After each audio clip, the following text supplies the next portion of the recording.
Oh, this song is fitting. We got a long way to go and a short time to get there. So put your foot down on the pedal. Son, never mind them brakes. Here it is. Wall Street Journal, Associated Press, Geithner, who doesn't pay his income taxes, to meet with Austin IRS today to play the part of a victim. The White House, Geithner, they're never doing press conferences anymore. I mean, they hardly do them, like Bush did. But he's going to show up and play the part of a victim. Now, they say they're going to have a press conference. They don't say when, but it looks like it's going to be in the next 2 hours. We need local media to get over there. In fact, I ought to just send the guys to get over there. In fact, just send Rob doing them right now. They need to get over there right now because it looks like it hadn't happened yet, and we'll just announce it to everybody. Everybody get on over there to the media press conference and ask Geithner why he doesn't pay his taxes and how he can, Dr. Roberts, shifting gears. You have so much of Congress, so much of the White House not paying or cheating on their taxes. When you were the head of policy at Treasury, I'd always read that if you had any tax trouble, you couldn't even be employed as a clerk at the Treasury involved with the IRS. And now Geithner just, says taxes. I don't need to pay any stinking taxes. Right. Yeah, it's an amazing deterioration. The United States has never been perfect at any stage, but just looking at the decline in public character and integrity in a very short time since Ronald Reagan to now, it's frightening. It's like a totally different country, a totally different government. There are no standards. They let Goldman Sachs come in. Goldman Sachs has run the Treasury since Clinton. They run the Fed. This is an extraordinary thing. There's no accountability. Well, I've got a bunch of quick questions for you on that subject. I noticed that Spain's investigating, Reuters reported, and now a Goldman Sachs minion is now taking over the default and the control of the of Greece's economy. And we know from big pieces that have been written in the U.S. that Goldman Sachs bet against the housing market while telling people to invest in it and bragged about how it would knock off their competition.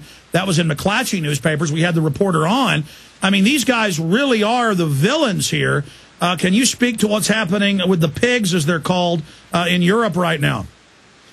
Well, these are the most financially weak countries that were brought into the European Union, into the euro, mainly through a mad determination of the EU bureaucrats to expand the thing everywhere.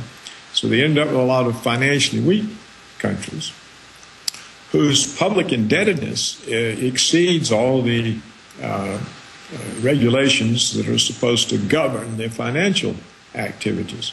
And since these countries now use the common currency that they cannot themselves print, they can no longer print the money to pay off their bonds. And so when their bonds get in trouble, they can't protect themselves, and they're relying on the richer countries in the EU, such as Germany. And same thing with Iceland. So every time the bankers finance the EU, they're on record doing it. It's a big setup to be able to vampirically feed on people. That's right. I think that part of the trouble these weak financial countries are having was induced by the investment banks or the hedge funds who speculated against their bonds and helped to drive them into this type of a situation. You could even say, if you're conspiratorial-minded, that we, the United States, set this up as an attack on the euro because it's a way that lengthens the life of the dollar as reserve currency by creating these internal problems within the euro monetary system. All right, stay there, Doctor. Got a break. 5 more minutes with you to finish up on that and your great article about America now being an official police state. We'll be right back in 70 seconds. We have dispatched part of the InfoWars team to go see if they can be part of this press conference with Geithner. They don't list the time. It says this afternoon, up to the side of the kamikaze attack. Big developments on that front we'll be breaking down coming up in the next segment. How the Economy Was Lost, The War of the Worlds, Paul Craig Roberts' new book. Get it at Amazon.com or Counterpunch. .com. Okay, going back in the 4.5 minutes we have left with you, sir, finishing up with the attack on the euro, but I think it's just the big banks attacking different sectors and playing them off so all don't sink at once so they can sit on top of the rubble pile briefly. And then America's now a police state. Why do you say that? Well, because we now have both characteristics of a police state. American citizens no longer have any civil liberties.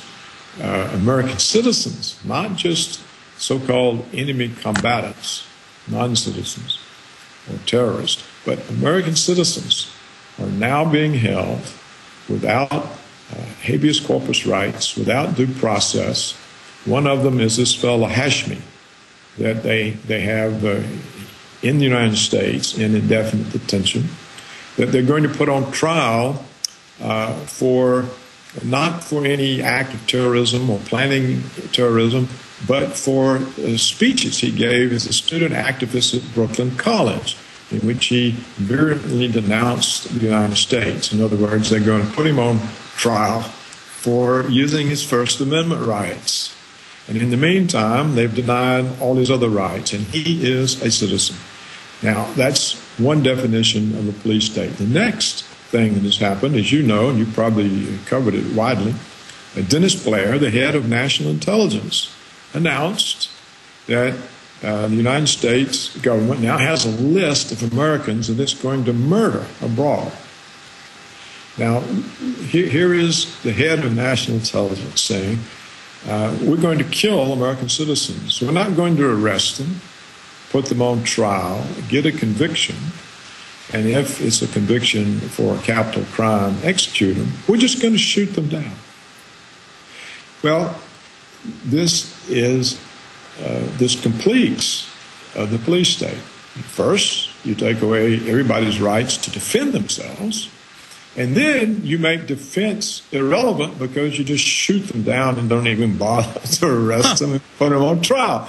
So what, and a lot of Americans say, Alex, you've heard this, I'm sure. Oh, it's not going to be me. I'm not doing anything wrong. It's not going to bother me. Well, we know they're using the Patriot Act per state thousands of times a year for marijuana and expanding. There's now confirmed cases with a sneak and peek where they go to librarians, an 85-year-old woman in one case, and said, you can't tell anyone about this illegal fake search warrant. She gave it to her 76-year-old assistant, and they arrested them both and charged them as terrorists.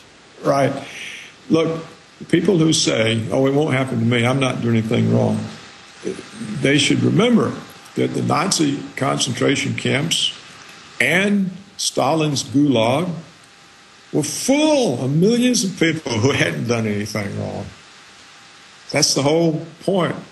If you have a police state, no one ever knows whether you did anything wrong or not, because there's never any evidence, there's never any trial, there's never any conviction. There's just arbitrary, unaccountable power to pick up people, whoever it might happen to be. And so that is what we are faced with. We now have American citizens. Remember now when they brought in all of this Patriot Act and indefinite detention, it was only for Muslim terrorists. And now we have Americans who aren't even being charged with terrorism, being charged for extreme language. And we have judges around the country caught on record taking innocent school children and putting them in prisons for secret kickbacks. There's no doubt this is the gulag economy. Dr. Paul Craig Roberts, thank you for spending so much time with us. Folks, get the new book, How the Economy Was Lost, The War of the Worlds, Dr. Paul Craig Roberts. We'll talk to you again, sir, and always read your columns several days a week. God bless you, and thank you for spending time with us. Thank you, Alex. We'll be right back to break down a ton of news. Stay with us.